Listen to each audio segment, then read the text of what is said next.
मेरे किसान भाइयों और बहनों, आप केवल अन्नदाता नहीं हैं, आप देश के वीर सैनिकों की तरह हमारे समाज के असली नायक हैं, असली हीरो हैं।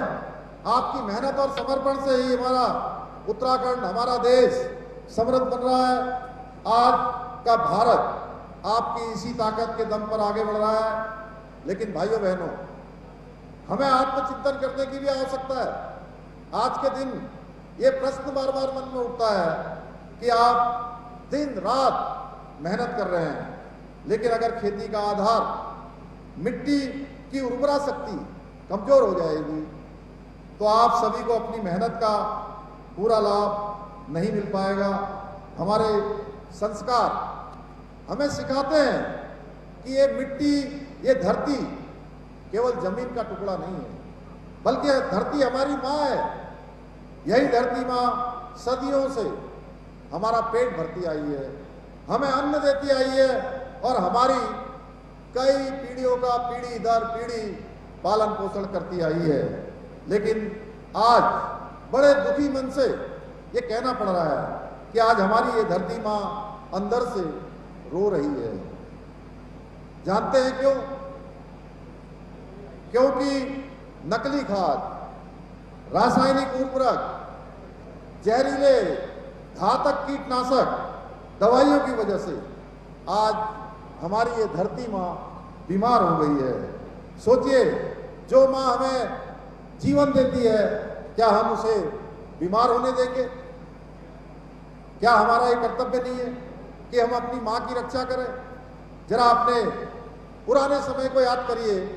बहुत सारे लोग, जो बुजुर्ग लोग आए होंगे, उन्होंने तो अपने सामने ये परिवर्तन देखा है, किस प्रकार से ज्ञान विज्ञान आगे जरूर बढ़ा है। लेकिन आज याद करिए, आज से 50 साल पहले का समय, आज से 70 साल पहले का समय, या बहुत पीछे जाने की जरूरत नहीं है। अगर 25-30 साल पीछे भी जाएंगे तो आपके मन में बहुत सारी तस्वीर बदलती हुई दिखाई देगी। भाइयों बहनों, हमारे बुजुर्गों के समय में खेत की मिट्टी कैसी हुआ करती थी? तब मिट्टी नरम होती थी, मिट्टी में से एक सौंधी सी महक आती थी, हमारी मिट्टी उपजाऊ थी और उसमें प्राकृतिक ताकत हुआ करती थी।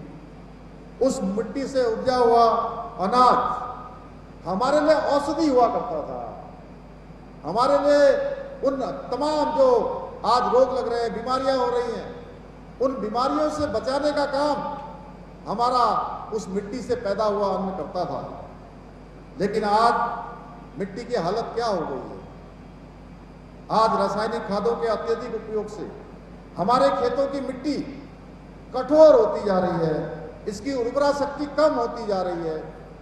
अगर आज हम नहीं संभले तो आने वाले समय में हमारी पीढ़ियों को हम एक सुरक्षित भविष्य नहीं सौंपेंगे, उनको हम बंजर जमीन मिलेगी आने वाले समय में।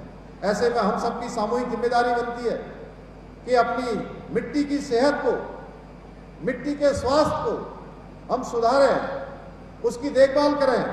हमें खाद की एक संतुलित मात्रा सुनिश्चित करनी होगी कि कितनी खाद से हमें अन्न प्राप्त करना है, जितनी जरूरत हो उतनी रासायनिक खाद डालनी होगी। इससे हमारी फसल भी अच्छी होगी, खर्च भी बचेगा और सबसे बड़ी बात, हमारी मिट्टी को नुकसान भी नहीं होगा।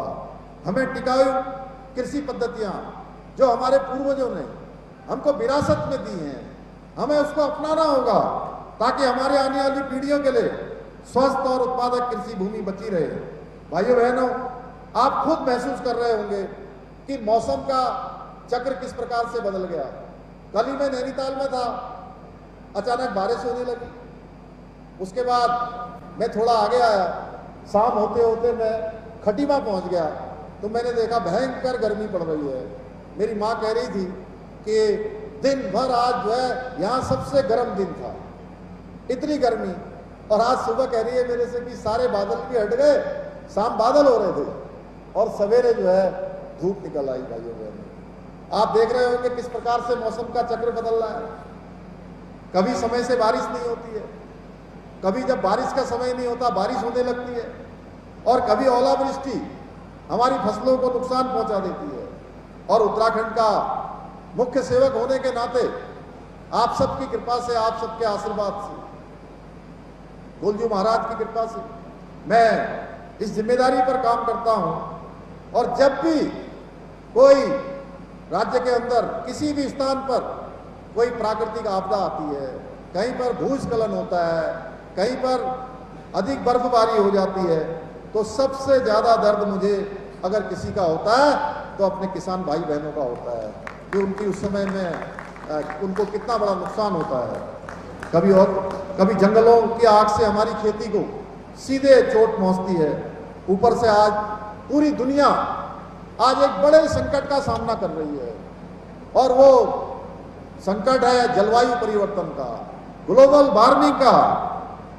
इससे जूझ रही है और इसका सबसे पहला और सबसे सीधा असर हमारे खेतों पर और आप जैसे जो हमारे मेहनती किसान भाई बहन हैं उनके ऊपर पड़ता है।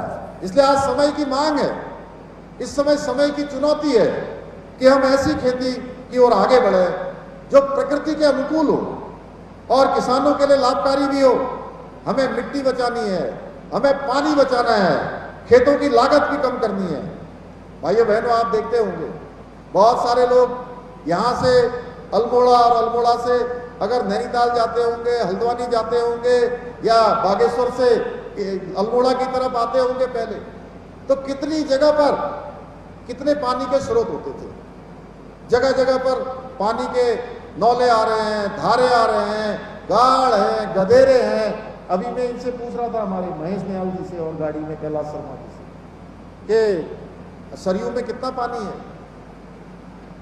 पहले कैसा हुआ करता था, लगातार सदा नीरा नदियां हमारी तमाम निकलती थी, लेकिन आज आप देख रहे होंगे जलवायु परिवर्तन के कारण से ये हमारे स्रोत सूख गए हैं, हमारे धारे सूख गए हैं, हमारे नौले सूख गए हैं, हमारे गाड़ गधेरे सारे सूख गए हैं। भाइयों बहनों, मन की बात के कार्यक्रम में माननीय प्रधानमंत्री मोदी जी आज देश और दुनिया को ऐसे लोगों से परिचित करवाते हैं, ऐसे लोगों को अपने कार्यक्रम का हिस्सा बनाते हैं जो एक कर्मयोगी की तरह इन सूखे हुए जल स्रोतों को फिर से पुनर्जीवन देने का काम करते हैं, फिर से उन स्रोतों को पुनर्जीवन देने का काम करते हैं। जो तालाब सूख गए उन तालाबों को फिर से हरित करने का काम करते हैं, उसमें फिर से पानी का प्रभाव। लैब टू लैंड आज जो है हमारे बड़े बड़े वैज्ञानिक आपकी सहायता के लिए आगे आ रहे हैं, अनेक अनुसंधान कर रहे हैं भाइयों बहनों। इसलिए आप जो भी कृषि विभाग के वैज्ञानिकों के द्वारा जो सुझाव हमको दिए जाते हैं, जो उनके द्वारा अनुसंधान किए गए हैं, उनको हमको प्रचलन में लाना होगा। इसके अलावा खेती के साथ साथ पशुपालन, बागवानी और मधुमक्खी पालन, मौन पालन, इसको भी हमको अपने साथ विशेष रूप से जोड़ना होगा। मैं भाइयों बहनों हमेशा एक बात कहता हूं, आज मैं फिर से उस बात को दोहरा हूं कि उत्तराखंड के विकास के लिए इकोलॉजी यानी कि पर्यावरण और इकोनॉमी यानी अर्थव्यवस्था, इन दोनों का ही मजबूत होना जरूरी है।